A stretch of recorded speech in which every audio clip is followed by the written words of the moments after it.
Programme میں ایک بار پھر خوش آمدید. ہم بات کر رہے ہیں حرمت والے مہینوں میں کن چیزوں سے بچنا چاہیے، اور بہت ہی خوبصورت بات چیت کا سلسلہ جو بریک سے پہلے بھی الحمدللہ جاری رہا. کچھ اور مہمانوں نے ہمیں اسٹوڈیوز میں جوائن کیا، میں ان کا بھی تعارف کرواتی چلوں.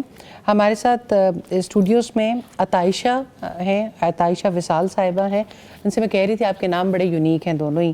اور سفینہ شہزادی صاحبہ ہیں. میں آپ دونوں کو بھی ویلکم کرتی ہوں، اور میں دوبارہ استاذہ کی جانب آتی ہوں انشاءاللہ، اور پھر آپ سے بھی سوالات کا سلسلہ ہوگا.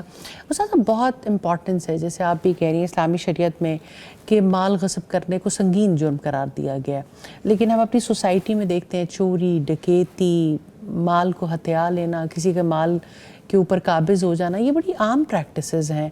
تو اس کے بارے میں ہمیں کس طرح سے ان کا تدارک کیا جا سکتا ہے؟ وہ کیا مائنڈ سیٹ بدلے گا تو انسان ان گناہوں کو گناہ سمجھے؟ حرمت والے مہینوں کے اعتبار سے یہ بہت ہی اہم چیز ہے. انسانی جان کی جتنی امپورٹنس ہے ہم اس پر بھی بات کریں گے انشاءاللہ، لیکن مال کی امپورٹنس اپنی جگہ پر ہے. مال محنت سے کمایا جاتا ہے، بالکل. اور جو کوئی مال کماتا ہے مال اس کی ملکیت میں ہوتا ہے. اللہ سبحانہ تعالیٰ نے اس مال میں سے حق مقرر کیا ہے، مسکینوں کا اور فقراء کا اور حقداروں کا. لیکن باقی مال کو خرچ کرنے کے لیے اختیار دیا ہے. اپنی ضروریات پر بھی خرچ کریں اور بڑے مقاصد کے لیے بھی خرچ کریں. تو اس میں یعنی اسلام کسی قسم کے یعنی جو انٹرویننگ ویریبلز ہیں اس کو برداشت نہیں کرتا. مثال کے طور پر کوئی چپکے سے انٹروین کرتا ہے کہ کسی کا اکاؤنٹ ہیک کر لیا، پتہ ہی نہیں چلتا. یعنی آج کل تو ایسے طور طریقے ہیں کہ اندازہ ہی نہیں ہوتا کہاں سے کسی کا اکاؤنٹ اچانک خالی ہونا شروع ہو گیا. اچانک کسی کو پتہ چلتا ہے کہ اس کے اکاؤنٹ سے کوئی یعنی شاپنگ ہونا شروع ہو گئی، کوئی اور ایسا سلسلہ شروع ہو گیا. تو یعنی لوگوں کے لیے بہت مشکل ہو جاتی ہے کہ سم ٹائمز یعنی لوگوں کے نوٹس میں بھی یہ چیزیں آتی ہیں اور سم ٹائمز نہیں بھی آتی. نوٹس میں آئیں تو فوری طور پر اس کو رکوانے کے لیے، اس کے تدارک کے لیے کوشش کی جاتی ہے. اب وہ جو قدیم طریقے ہیں چوری کا، ڈکیتی کا، اور اسی طرح سے جو وہ بھی آج تک رائج ہیں، یا چھیننے کا، غصب کرنے کا مال. اور پھر یہ ہے کہ وہ طریقے جو یعنی وراثت میں کسی کا حق چھیننا، یا یہ ہے کہ جیسے یتیم کے مال پر قبضہ کرنا، یا کسی بیوہ کے مال پر قبضہ کرنا، یا کسی جگہ پر ابھی یعنی لوگوں کو کتنا ڈر رہتا ہے اس بات کا کہ اگر ہم نے اپنے پلاٹ کے گرد باؤنڈری نہ کی تو ہماری جگہ تو کوئی ہتھیا لے گا. ایسا تو میرے بہت ایسے لوگوں سے انٹریکشن ہوتی رہتی ہے جو ملک سے باہر رہتے ہیں، اور ان کا یہ مسئلہ بہت زیادہ ہے کہ زمینیں اپنی آبائی زمینیں تھیں، یا اگر پاکستان آتے ہیں اور کوئی زمینیں اگر لے کے چھوڑ کے چلے گئے ہیں تو بہت ہی مشکل ہے کہ واپسی میں ان کو وہ زمین اپنی حالت میں ملے. یعنی یہ عام پریکٹس ہے ہمارے علاقوں کی کہ ان کی زمینوں پر قبضے کر لیے جاتے ہیں. اس کی وجہ یہ کہ عدل نہیں ہے یہاں. اللہ کے قانون کو سمجھتے نہیں ہیں، سمجھ جائیں تو نافذ نہیں کرتے. جیسے اللہ سبحانہ تعالیٰ نے اس کے بارے میں پہلی ہدایت دی ہے، تعزیرات ہے نا. دیکھیے تعزیر جو ہے نا، کسی جرم کی سزا، وہ انسان کے اندر ایک فیئر، ایک خوف پیدا کرتی ہے. اس فیئر کی وجہ سے انسان ہیزیٹنٹ ہوتا ہے. اگر چور کی سزا ہاتھ کاٹنا ہے تو آپ سوچیں ایک ہاتھ کٹا ہوا انسان پوری سوسائٹی کے لیے اشتہار ہے بہت بڑا. اور اس کے بعد آپ مجھے یہ بتائیے کہ کوئی ایک بار چوری کرنے کے بعد اگر ہاتھ کٹوا بیٹھے تو کتنے لوگ ہیں جو پھر ہاتھ کٹوانے کے لیے تیار ہوں گے. یہ اتنی بڑی سزا ہے کہ اس کے بعد چوری کا تصور ہی نہیں رہتا. آج لوگ بہت زیادہ اس کے اوپر بات کرتے ہیں، فلاں علاقہ ہے ادھر کوئی چوری نہیں ہوتی، سامان رکھ جاؤ تو یہ نہیں ہوتا، یہ نہیں ہوتا. لیکن پیچھے ان اقدامات کو دیکھنے کی ضرورت ہوتی ہے جو سوسائٹی میں مال کے تحفظ کے لیے اقدامات کیے جاتے ہیں. تو اس میں یعنی ایک تو یہ ہے کہ تعزیرات کے ذریعے سے، دوسرا یعنی یہ ایک بہت امپورٹنٹ ایلیمنٹ ہے کہ جب تعزیرات ہی آپ امپلیمنٹ ہی نہیں کریں گے. اور وہ یعنی کچھ چیزوں پر تو ایسا ہوتا ہے نا کہ آپ جیسے چور کی سزا ہاتھ کاٹنا ہے، لیکن کچھ جرائم ایسے ہیں جس کا حکومت فیصلہ کر سکتی، قید کریں، کوڑے لگائیں، جرمانہ کریں یا اسی طرح سے کسی قسم کی سزا دیں. تو یہ سزائیں جو ہیں یہ ناگزیر ہیں، لیکن ان سے پہلے مائنڈ سیٹ چینج کرنے کے لیے تعلیم بہت زیادہ ضروری ہے. اس میں اسکول اور تعلیمی ادارہ بھی، عبادت گاہ بھی یعنی مسجد بھی، اور گھر پھر کمیونٹی بھی رسپانسبل ہے کہ وہ یعنی چاروں اینگلز ایک تو ہوں، سب مل کر ڈیسائیڈ تو کر لیں کہ مالی کرپشن کو ختم کرنا ہے کہ نہیں، مال کے تحفظ کی ضرورت ہے یا نہیں. ہلکی ہلکی بات چیت سارے ہی رکھتے ہیں، وہ فلاں کا ڈاکہ ہو گیا، ڈاکہ ڈالا گیا، اس کے بعد یہ ہے کہ کسی کو احساس نہیں ہوتا کہ کسی کے ساتھ کیا ہوا. جن وسائل کو آپ استعمال کر رہے ہوتے ہیں، ہماری عام روٹین یہ ہے کہ لوگ بے دریغ ان کو اپنا حق سمجھتے ہیں. یعنی ایک کسی ادارے میں کوئی کام کرتا ہے تو وہاں کے وسائل کا استعمال بھی اگر بنیادی سطح پر دیکھیں، بجلی چوری کی بات کر رہے ہیں، بجلی چوری ہے یا یہ یہاں پہ کوئی چیز ہے جو میرا حق نہیں ہے، ادارے کا حق ہے، اس کو بھی اپنا حق سمجھا جائے گا. تو یہ والے جو عمومی ہمارے یعنی اس کو تو آپ کہہ لینا کہ یہ ہیڈن ہے کہ کہ لوگوں کے ذہنوں میں بھی نہیں ہے کہ ہم کوئی چوری کر رہے ہیں یا ہم وسائل کا بے دریغ استعمال کر رہے ہیں، یعنی اس کو تو ہم چوری میں کنسیڈر بھی شاید انفارچونیٹلی نہیں کر رہے ہوتے. کرپشن تو ہے نا، بہت بڑی کرپشن ہے، خیانت تو ہے. اچھا آپ اس کو دیکھیے کہ جیسے آپ نے کہا کہ حکومتی یعنی وسائل ہیں ان کو بے دریغ استعمال کرنا. میں یہ کہتی ہوں کہ آپ یہ دیکھیں کہ ہماری سوسائٹی میں کنڈی لگانا کوئی ایپ سمجھا جاتا ہے. اچھا کوئی لائن مین ہے، مطلب مجھے سمجھ نہیں آتی کہ کوئی لائن مین کی بیوی ہو یا بھائی ہو، آج اس کے لیے لائن مین کا بھائی ہونا کوئی عیب ہے؟ تو لائن مین نے لائن ضرور مارنی ہے، ایسا ہو ہی نہیں سکتا. بہت ہی کم ایسا ہوگا کہ کوئی لائن مین جو ہے وہ سیدھا کام کر جائے. بالکل ایسے. اب آپ پنجاب میں دیکھیے کہ جو ریٹ بجلی کا ہے، دوسرے صوبوں میں جو بجلی چوری ہوتی ہے، سارا لوڈ آپ جب ایک صوبے کے اوپر ڈالیں گے تو نتیجہ کیا نکلے گا کہ عام آدمی تو پس گیا.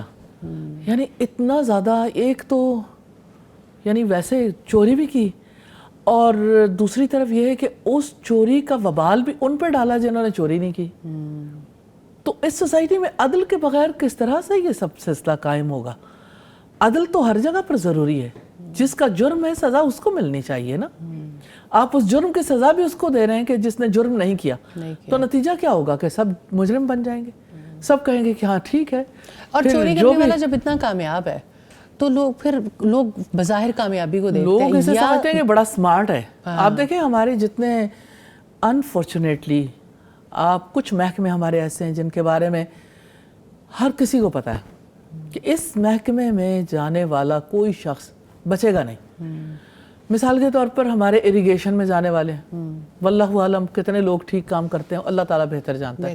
میں کو ان کے بارے میں یہاں پہ فتویٰ دینے کے لیے تو نہیں بیٹھی یا فیصلہ کرنے کے لیے، لیکن یہ کون نہیں جانتا کہ ہمارے اریگیشن ڈپارٹمنٹ میں کیا کچھ ہوتا ہے. اسی طرح سے ہمارے دوسرے محکمے ہیں، جیسے فرض کریں سڑکوں کے ٹھیکے ملتے ہیں، لوگ اللہ اعلان کہتے ہیں کہ ہم کیا کر سکتے ہیں کہ نیچے سے لے کے اوپر تک حصے مقرر ہے، پرسنٹیج مقرر ہے. کس چیز کی؟ یہ کیا ہے؟ اسے آپ کیا کہیں گے؟ غصب کہیں گے، خیانت کہیں گے، ڈاکہ کہیں گے؟ حکومت اس بارے میں کیوں خاموش ہوتی ہے؟ اداروں سے کام کروانے جائیں تو مجبوری بن گئی ہے. یعنی میں بہت سارے علماء سے بھی یہ بات پوچھتی رہتی ہوں کہ یہ کچھ ایسی چیزیں ہیں جن کو انہوں نے اپنی ایڈیشنل منی سمجھ لیا ہے کہ اگر کام کروانا ہے تو ہو ہی نہیں سکتا، آپ کے خیر کے سارے کام بھی رک جاتے ہیں. اور بہت پروجیکٹس میں ایسی چیزیں، آپ کو یاد ہوگا ہم نے جو ہے وہ انور بنانے کے لیے ہم نے ایفرٹ کی، تو ہمیں سب لوگ یہ کہتے تھے کہ جس دن اپروول لے کے آئیں گے نا بغیر رشوت کے تو پھر پتہ چلے گا. ہم نے کہا کہ سال بھی لگ جائیں تو ہم نے رشوت نہیں دینی. تو ہم نے بہت زیادہ سفر کیا اور ریلی سبق سکھایا ہمیں اچھے طریقے سے. تقریباً 11 سے 12 سال وہ پروجیکٹ جو ایک سال میں مکمل ہو سکتا ہے، اس کو 11 سے 12 سال لگ گئے. جیسے یہ سوال ہر وقت کیا جاتا ہے، لوگ بھی یہ سوال پوچھتے ہیں، اگر آپ رشوت نہیں دیں گے، اگر آپ یہ اوپر کی اماؤنٹ نہیں دیں گے تو عدل ہونا ضروری ہے. عدل آپ کا جب تک انصاف کا نظام درست نہیں ہوتا، ظلم تو عدالتوں کے ذریعے سے ہوتا ہے نا. آپ ایک عام آدمی کو کہتے ہیں ظلم نہ کرو، اور عدالتوں سے ظلم کے فیصلے ہوتے رہیں گے اور ان مہینوں میں، مقدس مہینوں میں ہوتے رہیں گے، تو کیا یہ حرمت پامال نہیں ہوگی؟ تو یہ باتیں بھی اپنی جگہ پہ امپورٹنٹ ہے. آج تو جو جتنا بڑا غاصب ہے اتنا زیادہ سمارٹ سمجھا جاتا ہے. جی بالکل ایسا ہی ہے کہ اسے جینے کا سلیقہ آتا ہے. کل تک تو ایسا ہوتا تھا کہ لوگ ایسے لوگوں سے تعلقات نہیں رکھتے تھے. لوگوں کے رشتہ دار ہوتے تھے, لوگ شرم محسوس کرتے تھے, اس رشتہ داری کو ہائیڈ کر جاتے تھے, بتاتے نہیں تھے کہ فلاں اگر غاصب ہے یا فلاں اگر جو ہے وہ رشوت خور ہے یا فلاں اگر کوئی خیانت کار ہے تو اس سے ہمارا کوئی تعلق ہے. لوگ کہتا برات کا اظہار کرتے تھے کہ ہمارا اس سے کوئی تعلق نہیں, لین دین ہی نہیں ہے. لیکن آج تو یہ ہے کہ فخر اس بات پہ محسوس کرتے ہیں کون کتنا بڑا غاصب ہے. تو ویلیوز کے حوالے سے دیکھیں, ویلیو کرائسس ہے نا سوسائٹی میں. بالکل ایسا ہی. تو ان مہینوں میں کم از کم یہ تو سوچنا چاہیے ہم کہاں کھڑے ہیں اور ہم نے جانا کہاں ہے. اللہ سبحانہ تعالیٰ کا ہمیں کیا میسج ہے اور ہم کہاں جا رہے ہیں, کس طرف جا رہے ہیں. تو مال کے بارے میں آپ دیکھیں, ہمارا دین تو ہمیں یہ کہتا ہے کہ اپنا مال بچاتے ہوئے, اس کی حفاظت کرتے ہوئے جو شخص قتل ہو جاتا ہے تو وہ شہید ہے. اچھا. تو اگر کوئی سچا تاجر ہے, بس اللہ سبحانہ تعالیٰ نے اپنے حبیب کی زبان سے کہلوایا اللہ کے عرش کے سائے تلے ہوگا جس دن کوئی سایہ نہیں ہوگا. سبحان اللہ. کتنی بڑی بات ہے کہ آپ سچائی کے ساتھ یہ کام کرو گے جس سے سوسائٹی میں خیر پھیلے گا, سوسائٹی کو نفع پہنچے گا, تو اس کا نفع آپ کے لیے دنیا میں بھی ہے اور آخرت میں بھی ہے. بالکل. تو اس کے لیے بنیادی طور پر نظام اور سم ٹائم آپ کو وہ نفع دنیا میں نہیں بھی نصیب ہو رہا اور بظاہر نظر نہیں بھی آ رہا, تو یہ تو مسلمان کا یقین ہے کہ آخرت میں تو انشاءاللہ اس کا نفع ہے ہی ہے. بالکل, کیوں نہیں. تو مالی طور پر جو بے ضابطگیاں ہیں, اگر ہم اسے مختصراً دیکھنا چاہیں تو اللہ سبحانہ تعالیٰ نے اپنے نبی کے توسط سے ایجوکیٹ کروایا, مائنڈ سیٹ چینج کیا کہ آپ صرف دنیا میں ہاتھ نہیں کھڑے گا, اللہ کے مجرم پھر بھی رہو گے, پھر بھی توبہ کرنی پڑے گی, اس لیے کہ آپ نے اللہ کی حد توڑی ہے. اور پھر یہ ہے کہ یعنی کس طرح سے اللہ تعالیٰ کے آگے جواب دہی کا خوف پیدا کیا. تو آج بھی اسی تقوی کی ضرورت ہے, اسی خوف کی, اس کے لیے ایجوکیٹ کرنے کی, تعلیمی اداروں کے توسط سے بھی, گھر کے توسط سے بھی, کمیونٹی کی آرگنائزیشنز کے توسط سے بھی, اور مسجد کے توسط سے بھی. تو یہ چاروں طرف سے جب یعنی افراد کی اصلاح کے لیے کوشش ہوگی, اور پھر اسٹیٹ جسٹس کرے, اسٹیٹ اس کے اوپر سٹیپ لے, رائٹ یعنی رائٹ ڈائریکشن میں سٹیپس لیں گے تو اللہ تعالیٰ کی مہربانی ہوگی انشاءاللہ. جزاک اللہ خیر استاذہ. سفینہ جی, میں آپ سے پوچھنا چاہتی ہوں, الحمدللہ آپ کا تعلق فیصل آباد سے ہے اور ایک طویل عرصے سے اللہ تعالیٰ نے آپ کو اپنی کتاب کے علم سے جوڑا ہوا ہے, اور پھر میں نے آپ کو دیکھا کہ آپ نے بہت سارے علاقوں میں دعوت و تبلیغ کا کام بھی کیا, اور اب انشاءاللہ ہمیں امید ہے کہ جب آپ جرمنی چلی جائیں گی تو وہاں بھی دین کا مرکز قائم کریں گی انشاءاللہ. کیا فرق آتا ہے انسان کا ایک اللہ والی زندگی اور ایک کتاب کے بغیر والی زندگی میں؟ الحمدللہ فائزہ, قرآن آج مجھے وہ ساری چیزیں استاذہ کے ساتھ بیٹھ کے یاد آ رہی ہیں کہ جب الحمدللہ استاذہ نے قرآن کی دعوت دی تھی, فیصل آباد میں ایک سیشن ہوا تھا, تو استاذہ نے مقصد زندگی پہ بات کی تھی کہ ہمارا دنیا میں آنے کا ایک مقصد ہے, اور اتنے اچھے انداز میں سمجھایا تھا کہ ہر چیز کو اللہ تعالیٰ نے مقصد کے تحت پیدا کیا ہے. استاذہ نے ہمیں کپڑے کی مثال دی, کاغذ کی مثال دی, پین کی مثال دی. اگر وہ سب اپنا مقصد پورا نہیں کر رہے تو ہم کیا کرتے ہیں, ہم اس کو ویسٹ کر دیتے ہیں. اگر ہم انسان بغیر مقصد کے زندگی بسر کر کے جائیں گے تو اللہ تعالیٰ ہمارے ساتھ کیا معاملہ کریں گے. اللہ اکبر. یہ جو ولی فائزہ بات ہے, الحمدللہ 2009 سے لے کے آج تک یہ بات کبھی میرے ذہن سے نہیں نکلی.